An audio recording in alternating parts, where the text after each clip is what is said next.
Now, who will win the election 3 weeks from now? The outcome could depend on members of one very large constituency, Hispanic voters.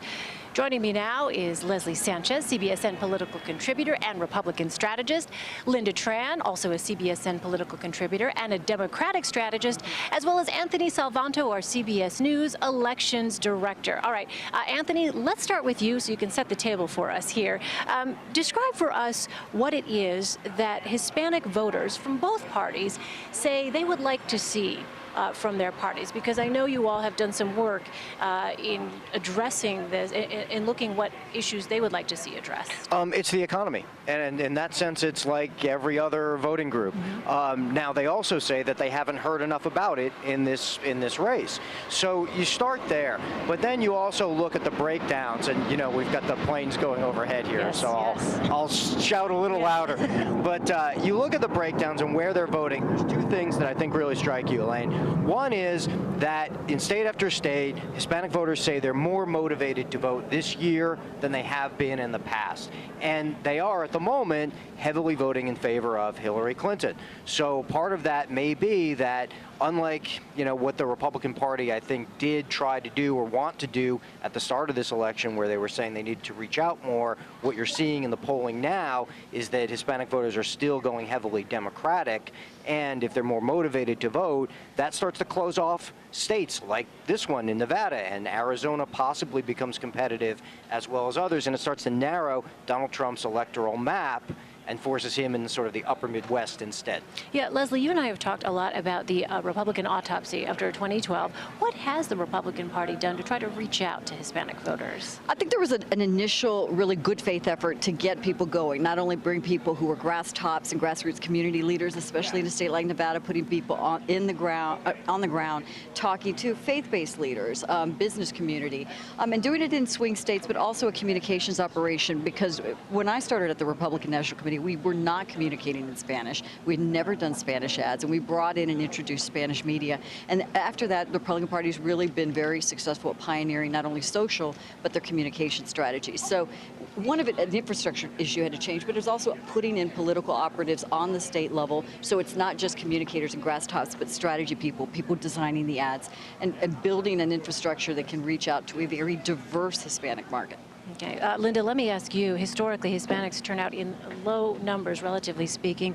Only 48% of those eligible voted in 2012. So what are Democrats doing to try and reach out and get folks registered and get them energized to come out to the polls? Well, anecdotally, actually, what we're hearing, especially in places like Texas, although that may or may not matter in the presidential election, is that people are already motivated. I mean, we started off the cycle with the now Republican nominee talking about people coming across the borders in droves, and that was something that was already troubling. And we've seen some of the groups today coming out with ads directly pushing back on this idea of building a wall. And so I think that the Latino and Hispanic voters are already motivated. The question is, just with anybody else in the Democratic coalition, how do you engage them and make sure they actually make it to the polls? And a lot of that is going to come down to the ground game. We know that Hillary Clinton's team has essentially a 5-to-1 staffing and organizing advantage over Donald Trump, and that is definitely going to come into play, especially in states where we're now talking about that we never thought we would talk about, like Arizona,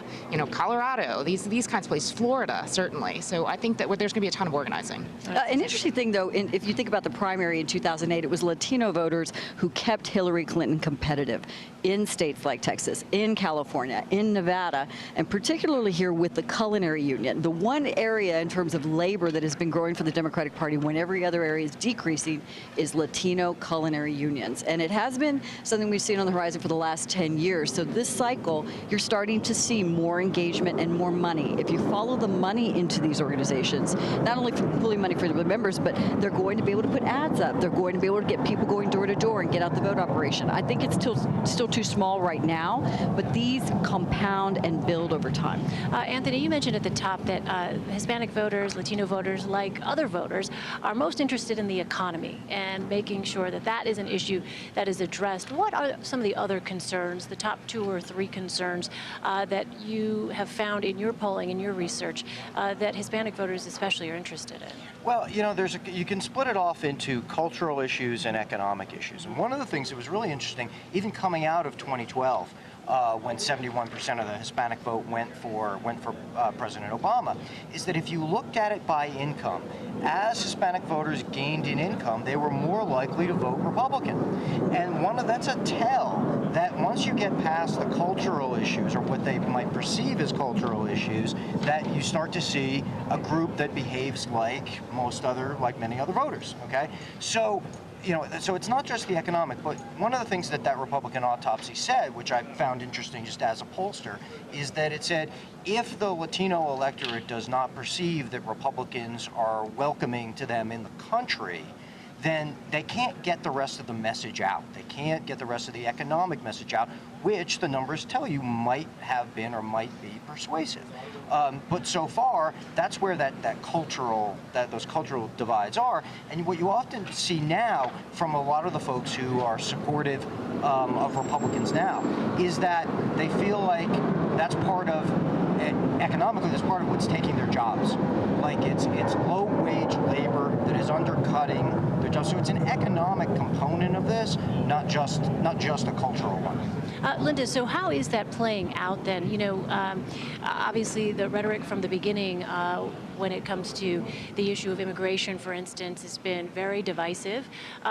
What is it that Democrats have done to energize folks in a way that kind of goes beyond what they've done in past years, given the climate now that some say is more charged than they've seen in a very long time? Well, I think it's basically a two-pronged overall strategy. One is growing the pie. So early on, before registration deadlines, it was about making sure that you showed up with applications, that you were present at activities and events that were happening around all around the country, where you knew that there were going to be Latino voters present, so getting them on the rolls. And then now it's entirely a turnout game, because as Leslie pointed out, it's very, very likely that these folks support Hillary Clinton to begin with, so you have to make sure that you actually engage with them.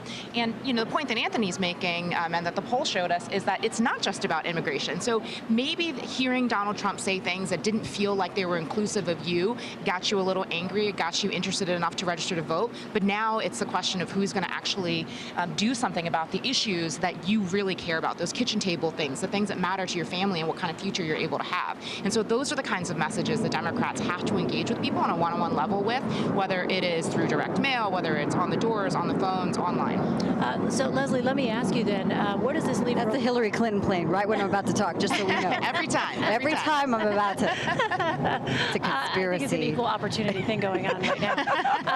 But let me ask you, Leslie, where does this leave Republicans, given the rhetoric that we've heard, as they've identified this is an area that they wanted to address, as you've laid out, after 2012.